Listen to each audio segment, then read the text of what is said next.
El día de la boda, la suegra le dijo a la novia: «Yo sé que te casas con él por dinero, pero él puede conseguir algo mejor». Cuando la nuera reveló lo que sabía sobre el pasado de la vieja, los invitados quedaron en shock. La mañana se levantaba fría y ligeramente nublada sobre San Miguel de Allende, envuelta en una neblina que cubría las colinas con aires de misterio y nostalgia. En el interior de la hacienda Villarreal, los jardineros trabajaban en silencio, cuidando los últimos detalles de la ceremonia que, en unas pocas horas, uniría a Tomás Villarreal y Evelyn Cisneros ante 200 invitados, la mayoría de ellos representantes de familias antiguas de la élite mexicana, acostumbradas al silencio cómplice de la tradición. La decoración era deslumbrante en su discreción.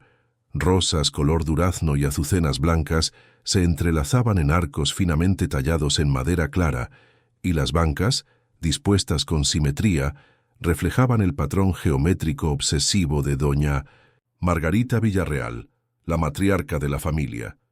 Evelyn, sin embargo, no pensaba en flores. Observaba su reflejo en el espejo antiguo de la habitación de huéspedes del ala este con una mezcla de vacilación y lucidez. El vestido de novia, que ha cuidadosamente escogido por su suegra, como todo en aquella casa, parecía sobrarle en los hombros y faltarle en el alma. Se sentía una vez más como fuera de lugar. Aquello no era la celebración de sus sueños, sino el fin de una lucha silenciosa por dignidad, por pertenencia, por amor verdadero. Le agradecía a Tomás, desde luego, el hombre con quien había compartido largas conversaciones y miradas sinceras durante tardes en la biblioteca municipal donde trabajaba. Pero era imposible ignorar la sombra que doña Margarita proyectaba sobre todo lo que tocaba. No solo pesaba la diferencia de clase sobre Evelyn, era el juicio constante, los chistes susurrados entre copas de champán, las interrupciones sutiles cada vez que ella intentaba expresar su opinión, la sonrisa de doña Margarita, tensa y helada, siempre presente, siempre lista para transformarse en una crítica velada. Evelyn lo soportaba todo con elegancia, alimentando la ilusión de que algún día sería aceptada, de que la bondad y la paciencia triunfarían, pero había días en que la esperanza dolía como un zapato demasiado apretado. Horas después, en el instante en que se abrieron las puertas del jardín, Evelyn entró lentamente, conducida por el suave sonido de un cuarteto de cuerdas. La ceremonia sería al aire libre, en el centro de un claro adornado por árboles centenarios, donde las bancas ya estaban ocupadas por figuras altivas, ataviadas con ropas finas y conversaciones en voz baja. Tomás, de pie junto al altar decorado con enredaderas, miraba a la novia con una sonrisa sincera, algo ansiosa, visiblemente encantado. Pero antes de que Evelyn pudiera recorrer la mitad del camino hacia él, una silueta elegante y fría se aproximó por detrás de una de las columnas. Doña Margarita, con su vestido azul petróleo, tan imponente como puede ser una matriarca, interceptó el trayecto de la novia como un personaje fuera del libreto. La voz de la señora salió, baja como un susurro envenenado, pero perfectamente audible para Evelyn, quien se detuvo por instinto. «Sé que te casas con él por dinero, querida», musitó con los ojos fijos en los de la joven. «Pero que te quede claro, mi hijo puede conseguir algo mejor». Evelyn no respondió de inmediato. Permaneció allí, mirando fijamente a la mujer que durante meses se había empeñado en mostrarse superior. En ese instante, algo dentro de ella cedió, como una grieta que al fin atraviesa la superficie de un espejo. El silencio entre ambas fue breve, pero cargado de tensión. Con un suave movimiento, Evelyn reanudó el paso, como si en ese momento estuviera decidiendo que la ceremonia no terminaría como todos esperaban. El resto del camino hasta el altar fue lento, deliberado, casi ritual. La mirada de Tomás se iluminó al verla acercarse, sin saber que, a cada paso, Evelyn no solo se aproximaba a un nuevo apellido, sino también a una elección irreversible. Ella no se dejaría humillar esa mañana, y mucho menos se reduciría al cliché de la novia interesada, Había más en esa historia, mucho más de lo que doña Margarita sospechaba, y estaba a punto de revelarlo. El ministro inició la ceremonia con la formalidad habitual, pidiendo silencio a los invitados. Evelyn permaneció inmóvil unos segundos, como si luchara contra algo que quería salir de su garganta. Finalmente, cuando fue invitada a pronunciar sus primeras palabras, soltó un leve suspiro y se volvió no hacia Tomás, sino hacia los invitados. Antes de continuar, hay algo que debe decirse. Su voz era firme, aunque al principio temblara un poco. Algo que llevo conmigo. Hace meses en silencio, pero que ya no puedo guardar más. La confusión se propagó como una ola silenciosa. Doña Margarita se removió incómoda en la silla de la primera fila. Tomás frunció el ceño, sin comprender. Evelyn prosiguió, ahora con más seguridad. Esta ceremonia, esta unión, no puede construirse sobre la omisión. Los murmullos aumentaron. Evelyn, con la respiración acelerada, sentía que las piernas le temblaban bajo el vestido de encaje, pero su alma ardía. Era el momento de dar voz a lo que sabía, y ella sabía lo suficiente para destruir la reputación de doña Margarita Villarreal, la mujer que se creía intocable. Aún vaciló mirando a Tomás, como pidiendo perdón por adelantado, pero sabía que él necesitaba escucharlo, que todos allí lo necesitaban, y en el instante en que doña Margarita se levantó, intentando interrumpirla con un gesto teatral de desdén, Evelyn reveló la primera frase de una historia que nadie imaginaba que existiera. La ceremonia estaba a punto de convertirse en algo mucho más complejo que un intercambio de anillos. Estaba a punto de convertirse en un ajuste de cuentas. Por un instante, solo se escuchó el viento atravesando los arcos floridos, trayendo consigo el perfume dulce de las rosas y un silencio opresor, como si la propia naturaleza contuviera el aliento ante lo que estaba por suceder. Evelyn permaneció de pie, con el ramo firmemente apretado entre los dedos, como si esa composición de flores blancas fuera lo único que le daba equilibrio. Los ojos de Tomás, inquietos, buscaban en ella algún indicio de vacilación, alguna señal de que todo aquello no era más que un arrebato nervioso. Pero lo que encontró fue una serenidad rara, de esas que solo surgen cuando la verdad es más urgente que la etiqueta. Doña Margarita, aún de pie, lanzaba miradas alternadas entre su nuera y los invitados. Su postura rígida delataba la tensión que le tensaba los hombros. Detrás de su rostro pulido, algo empezaba a resquebrajarse. Trató de intervenir con un tono de voz que ya no podía ocultar su incomodidad. «Evelyn, querida, creo que todos aquí esperan un sí, no una puesta en escena». Pero Evelyn ni siquiera giró el rostro. Era como si doña Margarita ya no fuera una figura de poder, sino solo una mujer acorralada por su pasado. «No es teatro, doña Margarita, es historia, y no una historia cualquiera, es la suya». El murmullo creció entre los invitados. Personas de familias influyentes, empresarios, hasta un juez retirado. El bochorno flotaba como una fina neblina. Evelyn entonces sacó del forro de su vestido un sobre cuidadosamente doblado, que entregó al ministro, un hombre mayor de expresión serena, pero claramente desconcertado en ese instante. Dentro de este sobre hay copias de cartas intercambiadas entre la señora Villarreal y un hombre llamado Daniel Gálvez. Quizás algunos aquí reconozcan ese nombre. El nombre cayó como un fragmento de porcelana en el piso de mármol de la reputación familiar. Daniel Gálvez era una figura maldita en los círculos más exclusivos de la élite mexicana. Un marchand de fachada condenado 3 décadas atrás por contrabando de obras de arte robadas, cuyas conexiones con la aristocracia habían sido objeto de especulación, pero nunca probadas. Hasta ahora, Tomás, pálido, dio un paso hacia su novia, pero se detuvo a mitad de camino. «Evelyn, ¿de dónde sacaste esto?», preguntó con un tono bajo, pero cargado de dolor. Ella respiró hondo, tratando de mantener la compostura ante el hombre al que aún amaba. De la biblioteca municipal, estaba catalogando el acervo donado por un coleccionista fallecido. Entre los libros hallé un tomo de poesía del siglo XIX con páginas ahuecadas. Dentro encontré las cartas, 17, para ser exactos, todas firmadas por ella. Doña Margarita rió brevemente, como si estuviera tratando con una adolescente ingenua, pero su risa sonó seca, hueca, frágil. ¡Qué oportuno! Justo ahora, el día de la boda. ¿Decides ser detective? Pero Evelyn no retrocedió. Había guardado ese secreto por casi 5 meses. Había intentado olvidarlo, encerrarlo en algún cajón emocional y seguir con su vida. Pero cada paso en esa casa, cada desprecio velado, cada mirada altiva de la suegra, reavivaba en ella la certeza de que callar sería volverse cómplice.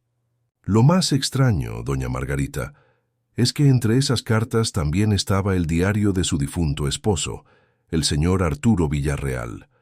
En él habla de sus sospechas, de la participación de su propia esposa en negocios ilícitos y de la decisión de apartarse temporalmente de la empresa para investigar por su cuenta. La última entrada fue 2 días antes del accidente automovilístico que le costó la vida. El impacto de aquella información retumbó como un trueno ahogado. Muchos de los presentes habían acudido al funeral de Arturo, recordaban la conmoción, pero pocos sabían que la policía nunca había cerrado el caso del todo. Había vacíos, y ahora, tal vez, una explicación. Tomás sacudió la cabeza, negando, pero sus ojos estaban húmedos. ¿Estás diciendo que mi madre mató a mi padre? No, Tomás, respondió Evelyn, con una ternura contenida. Estoy diciendo que hay demasiadas preguntas, sin respuesta, y que la mujer que nos reunió aquí hoy no dudó en humillarme, aun sabiendo que carga sobre sus hombros un pasado mucho más vergonzoso que el mío. Por fin, doña Margarita se sentó. Por primera vez en mucho tiempo, parecía pequeña. El mentón alzado era ahora solo un gesto mecánico, pues sus ojos estaban turbios, como si miraran no a su nuera, sino a los fantasmas de sus propios errores. «Yo no maté a Arturo», murmuró casi inaudible, «pero él sabía demasiado y me amenazó con destruirme, con llevarse todo lo que habíamos construido. Solo quise proteger lo que era mío». Aquella frase, expuesta allí ante todos, hizo algo más que confirmar las sospechas. Selló la caída. Las sonrisas fingidas desaparecieron. Las expresiones se convirtieron en espejos de perplejidad. Evelyn, con la voz más baja, concluyó: «No estoy aquí para vengar a nadie, ni para quitarle nada a nadie. Solo quiero que esta ceremonia, si es que aún hay una, deje de ser otra bonita mentira entre tantos silencios cobardes». Tomás se aproximó despacio. Su rostro era un campo de batalla entre la decepción, el alivio y el dolor. Miró a Evelyn como si la viera por primera vez. O tal vez, como si al fin la comprendiera por completo. «Gracias por mostrarme esto. No sé todavía qué hacer con todo, pero sé que no quiero formar parte de un juego donde las cartas estén siempre escondidas». Los invitados empezaron a levantarse, algunos en silencio, otros comentando en voz baja.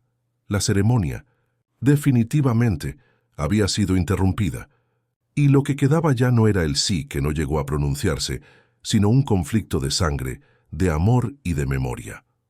Mientras Evelyn salía del jardín, con paso firme y ya sin el velo, una fina lluvia empezó a caer. Y por primera vez en muchos años, doña Margarita Villarreal, sentada sola entre bancas mojadas, inclinó la cabeza y no dijo nada. Las horas que siguieron a la boda interrumpida estuvieron marcadas por un silencio que pareció impregnar cada rincón de la hacienda Villarreal. El jardín, antes vibrante y decorado como una pintura viviente, se deshacía ahora en sombras húmedas y pétalos marchitos, mientras los invitados, en fila en automóviles de lujo, abandonaban el lugar con una mezcla de incredulidad y premura. Las últimas palabras de Evelyn resonaban en los pasillos de la mansión como campanas rotas. «No estoy aquí para vengar a nadie, sino para impedir otra mentira más». Y era esa frase, en particular, la que no salía de la mente de Tomás, Sentado en la biblioteca del segundo piso, con el saco aún húmedo por la llovizna que persistía afuera, hojeaba una a una las copias de las cartas que Evelyn había entregado. Los trazos de la caligrafía de su madre, que por tantos años le escribiera tarjetas de cumpleaños con el mismo tono protocolario, estaban allí, inconfundibles, firmando acuerdos, pactando valores, comentando sobre envíos de pinturas, francesas, con una frialdad comercial inadmisible. No había metáforas, no había ambigüedad. Era crimen, y era íntimo. Aquello no era solo una mancha en el pasado de la familia, era una sombra que invadía su propia identidad. En el otro extremo de la casa, Evelyn se quitaba las horquillas del cabello frente a un pequeño espejo de marco desgastado, en el viejo cuarto de huéspedes. Ya sin el vestido de novia, ahora llevaba una blusa sencilla de lino beige y pantalón oscuro, y aún así se veía más imponente que envuelta en velos y encaje. Estaba exhausta. La decisión de revelarlo todo había consumido hasta la última reserva de energía emocional que le quedaba, y lo que la sostenía ahora ya no era la adrenalina de la exposición, sino una calma extraña, casi melancólica, una especie de paz que solo llega cuando se sabe que no hay nada más que perder. Fue en ese estado de suspensión que la puerta se abrió con un leve chirrido. Evelyn se volvió y encontró a Tomás de pie en el umbral, las manos en los cintos, bolsillos y el semblante más avejentado que unas horas antes. La miró largo rato antes de hablar, como buscando en ella alguna señal de traición, y no la encontró. Mi padre, él sospechaba de ella. ¿Tienes idea de lo que eso significa para mí? Su voz salió más baja de lo que pretendía, como si temiera que doña Margarita lo escuchara, incluso ahora. Evelyn asintió, pero no respondió de inmediato. Sabía que, en ese momento, cualquier palabra sería frágil ante el abismo que se había abierto entre madre e hijo. Crecí pensando que mi madre era una mujer fuerte, orgullosa, sí, pero firme, que hizo lo que pudo para mantener la empresa cuando mi padre murió. Él caminaba lentamente por la habitación mientras hablaba, como quien mide el peso de cada recuerdo. Y ahora, de pronto, descubro que pudo haber sido cómplice de un criminal, que tal vez haya traicionado a mi padre, que tal vez... Se detuvo, tragándose el resto de la frase, que tal vez manipuló todo, incluso a ti, completó Evelyn, con dulzura en la voz, pero sin rehuir la verdad. Y que tal vez mi presencia haya sido, desde el principio, más una amenaza que un aporte a la familia. Tomás la miró entonces con una vulnerabilidad inusual, y fue como si, por primera vez, viera en ella a alguien que, al igual que él, creció con vacíos en su propia historia. Tú no fuiste una amenaza, Evelyn, fuiste el espejo, y no quise mirarme hasta ahora. Mientras ellos hablaban, desde la planta baja se oía el rumor amortiguado de pasos. Doña Margarita se había recogido en el salón principal, acompañada por el único invitado que permanecía, Enrique Costello, el abogado de la familia, un hombre de expresión impenetrable, que siempre parecía sopesar las palabras antes de pronunciarlas. Ella estaba sentada en silencio, la espalda recta como un antiguo candelabro. Ante ella, una taza de té se enfriaba intacta sobre la mesa de centro. No la tocaba, ni siquiera miraba a Enrique. Solo mantenía la mirada clavada en la chimenea apagada, como si intentara encontrar allí alguna chispa del control que había perdido. «Ahora todos lo saben», susurró doña Margarita, con un tono mezcla de resignación y rabia contenida. «Las miradas, el silencio, todos lo saben». Enrique, sin alterar el gesto, se inclinó apenas hacia adelante. «Hay algo que aún no se ha mencionado, doña Margarita, algo que tal vez deba salir a la luz antes de que otros lo descubran». Ella volvió el rostro, sorprendida. «¿De qué estás hablando?» El abogado sacó de una carpeta café un sobre cerrado con un simple sello. Daniel Gálvez no era solo un socio comercial, como dicen las cartas, él era su hermano, Margarita, por parte de madre, un secreto enterrado por su familia para no manchar el apellido. El mismo hombre con quien mantuvo negocios oscuros, con quien compartió una herencia jamás declarada. La revelación hizo que doña Margarita se echara ligeramente hacia atrás en el sofá, como si el respaldo la abandonara de pronto. «Eso es imposible», susurró, pero su rostro, pálido como el marfil, revelaba que aquella verdad no le era desconocida, sino simplemente ignorada por décadas. Arriba, mientras Tomás y Evelyn conversaban, un empleado de la casa llamó a la puerta. «Señor Tomás, el licenciado Costello pidió que bajara. Dice que hay un documento que usted y su prometida necesitan ver». Al descender, el ambiente los recibió con la misma tensión que precede a una tormenta.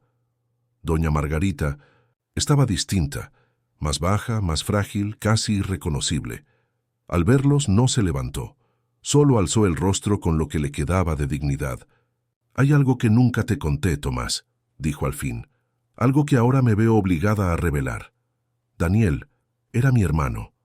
El silencio que siguió fue más denso que cualquier grito. Evelyn cerró los ojos un instante, sorprendida. Tomás permaneció inmóvil, sin saber si sentirse traicionado, avergonzado o simplemente cansado. Doña Margarita prosiguió, con la voz entrecortada por primera vez. «Mis padres lo ocultaron. Hijo ilegítimo. Creció lejos en una institución. Lo reencontré a los 20 años. Era brillante pero resentido. Me involucré en sus negocios por culpa, por tratar de rescatar algo de mi propia humanidad. Pero todo se salió de control. El abogado entregó a Tomás otro sobre. Dentro, además de pruebas adicionales de las transacciones, había un testamento manuscrito por Arturo Villarreal, fechado pocos días antes de su muerte. Un documento que nunca se registró oficialmente, pero que bastaba para arrojar más sospechas sobre doña Margarita. Él pensaba dejar la presidencia de la empresa para mí, dijo Tomás en voz baja. Ya sospechaba de usted. Ella se limitó a asentir. Por primera vez en mucho tiempo, no había nada más que negar. Aquella noche, el salón principal de la Hacienda Villarreal no fue escenario de una cena de boda ni de una confraternización familiar. En su lugar, sirvió para que salieran a flote verdades largamente escondidas. No hubo fiesta, pero algo mayor y más auténtico empezó allí: la deconstrucción de un imperio basado en las apariencias y la reconstrucción lenta, honesta, de lo que aún podía salvarse. A la mañana siguiente, un silencio respetuoso reinaba en la Hacienda Villarreal. La lluvia de la noche anterior había lavado el jardín, dejando en el aire un aroma fresco a tierra mojada y pétalos en descomposición. Las guirnaldas de 1900 y flores, ahora marchitas, seguían colgadas en los arcos como un pálido recuerdo de lo que la celebración pretendía ser. Ningún invitado había regresado, ninguna noticia se había publicado todavía, pero dentro de la casa, donde durante tantos años solo habían habitado sonrisas formales y comidas ensayadas, algo diferente se estaba instalando: la incomodidad de la sinceridad. Tomás pasó la noche en vela, sentado en el viejo despacho de su padre, leyendo y releyendo el testamento que Costello había encontrado, intentando descifrar las entrelíneas de un hombre que, durante toda su infancia, le pareció distante, casi abstracto. Las palabras escritas a mano revelaban a un Arturo más atento de lo que todos sospechaban. Un hombre que se dio cuenta de movimientos financieros inusuales de su esposa, pero dudó en enfrentarla de manera directa, temiendo más por la integridad de la familia que por su propia seguridad. La última frase del testamento resonaba como un ruego tardío. «Confío en que mi hijo sabrá distinguir el honor de la lealtad». Esas palabras retumbaban con fuerza en Tomás, quien por primera vez comprendía el abismo entre ambas virtudes. La lealtad, que hasta entonces lo había llevado a defender ciegamente a su madre, había sido el velo que tapó años de silencio, omisión y conveniencias. El honor, en cambio, que Evelyn había rescatado con su acto de valentía, exigía renuncia y dolor, pero ofrecía la dignidad de un nuevo comienzo. Evelyn, por su parte, caminaba sola por la parte trasera del terreno, contemplando el lago que reflejaba la luz blanca de esa mañana. Se sentía ligera y Al mismo tiempo, agotada. La revelación del día anterior no la dejaba en paz, pero tampoco la atormentaba. Era como si, al clavar la verdad en el centro de la ceremonia, hubiera devuelto a su propia vida un sentido de dirección extraviado hacía tiempo. No sabía si aún habría boda, si Tomás la vería con los mismos ojos, si habría espacio para el amor tras la ruina. Pero algo era seguro, no cargaría con la vergüenza de haberse callado. Al volver a la mansión, encontró a Tomás esperándola en el vestíbulo, con los ojos hundidos pero serenos. No dijo nada al principio, solo le ofreció una taza de té, como si ese gesto sencillo fuera un puente entre ambos. Se sentaron en silencio unos minutos, hasta que él habló al fin. Mi padre lo sabía, y confiaba en que algún día yo tomaría la decisión correcta. Su tono era sereno, pero firme, y Evelyn comprendió que no era una simple constatación, sino una determinación. No puedo fingir que aquí no pasó nada. La empresa, la reputación de la familia, todo puede reconstruirse, pero la verdad no puede volver a ignorarse. Ella asintió, sintiendo un discreto orgullo por él. ¿Y tu madre? Le pedí. Que se retirara de manera indefinida. Se irá a nuestra casa de campo en Valle de Bravo. Dijo que necesitaba silencio. Tomás miró hacia la ventana, como si ya la viera entre los árboles, inmersa en su propio luto. No lo negó. Solo se llevó unos libros y el retrato de mi padre. Creo que por primera vez sintió vergüenza. Por más que tuviera motivos para odiarla, Evelyn sintió un destello de compasión. Doña Margarita era, al fin y al cabo, una mujer que había vivido en un perpetuo estado de control, temiendo que la verdad la desnudara ante todos. Y ahora, desnuda, tal vez estuviera al fin libre. ¿Y nosotros?, preguntó Evelyn, rompiendo el silencio con una suavidad temerosa. Tomás no respondió de inmediato. Se levantó, caminó hasta la estantería y sacó un pequeño libro de cubierta azul oscura, un tomo de poemas de Emily Dickinson, y se lo entregó. «¿Fue este el libro que contenía las cartas, verdad?», preguntó, ya sabiendo la respuesta. Ella sonrió con ligereza. «Sí». «¿El escondite?» «Perfecto. Nadie desconfía de la poesía. Tal vez porque la poesía, como la verdad, solo revela lo que estamos listos para ver», contestó él. Luego se acercó y, apoyando una mano en su hombro, añadió: «Evelyn, me mostraste más que cualquier documento. Me enseñaste el tipo de valentía que mi familia perdió con los años. Si aún quieres, quiero que empecemos de nuevo, sin velos, sin fiesta, pero con la verdad». No hubo beso ni abrazo inmediato, solo una mirada profunda, madura, que sellaba un pacto silencioso entre dos seres que ya habían enfrentado lo que a muchos matrimonios les lleva años descubrir: que el amor solo florece donde hay espacio para que crezca la verdad. En la semana que siguió, la Hacienda Villarreal permaneció cerrada al público. La empresa familiar suspendió temporalmente sus actividades. Tomás convocó a los directores y presentó un plan de reestructuración basado en la transparencia, mientras Evelyn, discretamente, pidió una licencia en la biblioteca para acompañar de cerca el proceso.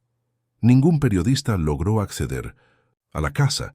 Ningún escándalo apareció en la prensa, tal vez por influencia, tal vez por respeto, o quizá, solo quizá, porque ciertos secretos, cuando se exponen con dignidad, pierden la fuerza de alimentar el escarnio público. Al finalizar ese ciclo, lo que quedaba era la integridad de dos jóvenes que escogieron caminar sin máscaras, aunque para ello tuvieran que abandonar la fiesta, los aplausos y las fotos cuidadosamente enmarcadas. Lo que quedaba era un amor rehecho, no bajo el glamour, sino bajo la luz desnuda de la verdad. La primavera avanzaba silenciosamente sobre San Miguel de Allende, bañando la ciudad con matices desgastados de verde y lila. Los árboles alrededor de la Hacienda Villarreal, antes estáticos bajo el rigor invernal que se cernía sobre el ambiente, ahora se mecían suavemente con el viento, como si se inclinaran ante un cambio que ya no se podía ignorar. La mansión seguía en silencio, pero esta vez no como escenario de secretos congelados, sino como refugio de un nuevo orden, menos ruidoso, más honesto y, por ello, más firme. Tomás estaba en el viejo estudio de su padre, rodeado de libros, papeles y retratos familiares que antes evitaba mirar demasiado tiempo. Allí, una mañana serena, escribió una carta breve a la junta directiva de la empresa, informándoles que, por tiempo indefinido, se retiraría de la presidencia ejecutiva. En su lugar, nombraría a un director técnico con una sólida formación ética, alguien no vinculado a la familia, sino al compromiso. Para muchos, aquello parecería una renuncia. Para él, era una liberación. Ya no quería representar un apellido, sino representar principios. Esa misma mañana, Evelyn se despidió de la biblioteca municipal donde había trabajado 5 años, las estanterías de madera antigua, los archivos con olor a papel húmedo y los lectores silenciosos formaban parte de una vida que, aunque sencilla, le enseñó a observar el mundo sin ilusiones. Dejaba el cargo con gratitud, pero con un nuevo proyecto en mente. Un mes antes, en una conversación casi casual con una profesora local, había surgido la idea de crear un pequeño espacio de lectura y memoria dedicado a historias olvidadas. Archivos familiares, cartas extraviadas, diarios cotidianos, como el de Arturo Villarreal. Lo llamaría Sala de la Palabra Perdida, un lugar donde el pasado pudiera ser acogido, no barrido. Las relaciones, sin embargo, no se reconstruyeron con prisa. Tomás y Evelyn seguían juntos, pero no sellaron su unión con gran pompa. Decidieron mudarse temporalmente a una casa alquilada en los alrededores de Querétaro, con un jardín modesto y ventanas grandes. En lugar de votos ante un altar, hicieron una promesa íntima, una tarde cualquiera, mientras lavaban los trastes de la cena. Mantener entre ellos la política de la palabra limpia y del silencio cómodo. Y es que al final de esa noche, acostados uno al lado del otro, entendieron que el amor no estaba en lo que habían vivido antes, sino en lo que decidían vivir de ahí en adelante. Doña Margarita permaneció en Valle de Bravo durante semanas sin dar noticias. La única correspondencia que envió fue una carta breve a Tomás, escrita con su pulcritud habitual, pero sin el barniz de superioridad que la caracterizaba. Decía únicamente que necesitaba aprender a convivir con su propia imagen, sin marcos dorados, y que, por más cruel que considerara la forma en que Evelyn expuso todo, ahora reconocía que la humillación puede ser una forma de bautismo, cuando llega después de la soberbia. No pedía perdón, pues aún no sabía cómo, pero deseaba que ellos estuvieran bien. La carta terminaba con una frase que Tomás no esperaba leer. «Me gustaría algún día conocer a Evelyn más, allá del prejuicio que me fabriqué». En la pequeña librería de la ciudad, Evelyn organizaba el evento de inauguración de la Sala de la Palabra Perdida. Invitó solo a algunas personas, antiguos lectores de la biblioteca, una profesora jubilada, 2 hermanos que habían encontrado, cartas de su abuelo durante una remodelación y discretamente a Tomás. La noche del evento, él llegó con una flor de papel en las manos, hecha a partir de una página de poesía doblada. Se la entregó sin palabras. Evelyn sonrió, entendiendo la metáfora. A veces hay que rasgar la estructura para crear algo nuevo. Durante la ceremonia, Evelyn leyó un fragmento del diario de Arturo Villarreal, rescatado del sobre original. La verdad, cuando se dice en el momento oportuno, no hiere, solo libera. Tras la lectura, hubo un silencio, pero fue un silencio suave, de esos que preparan el terreno para lo que vendrá después. El tiempo pasó, como siempre pasa, pero algo había cambiado de forma definitiva. Evelyn empezó a recibir, por carta, relatos anónimos de personas que guardaban viejos secretos y no sabían qué hacer con ellos. Algunas de esas historias las archivaba, otras las convertía en cuentos. Tomás, por su parte, aceptó la invitación para dar clases de ética empresarial en la universidad local. El primer día de clase, escribió en el pizarrón, sin preámbulo alguno: «Confía en quien rompe el silencio, y desconfía de quien vive cómodamente dentro de él». Meses después, en una mañana soleada en la costa de Baja California, Evelyn y Tomás se sentaron junto al mar con una botella de vino blanco, 2 copas de cristal y una canasta con pan y queso. Era el día en que se habrían casado si todo hubiese seguido el curso original. En cambio, estaban allí, sin anillos, sin ramo, sin boato, pero con una complicidad silenciosa que solo pueden hacer entre quienes han visto al otro en ruinas y han elegido quedarse. ¿Aún piensas en ese día?, preguntó ella, mirando el océano. Tomás respondió tras un trago pausado. Sí, pero como si hubiera sido el prólogo. Nuestra historia, la de verdad, empezó después. Evelyn recostó la cabeza en su hombro y por un instante el mundo pareció realinearse. Ya no necesitaban una ceremonia. Lo que construían era más grande que cualquier altar. Y, esta vez, nadie susurraba a sus espaldas. Fin.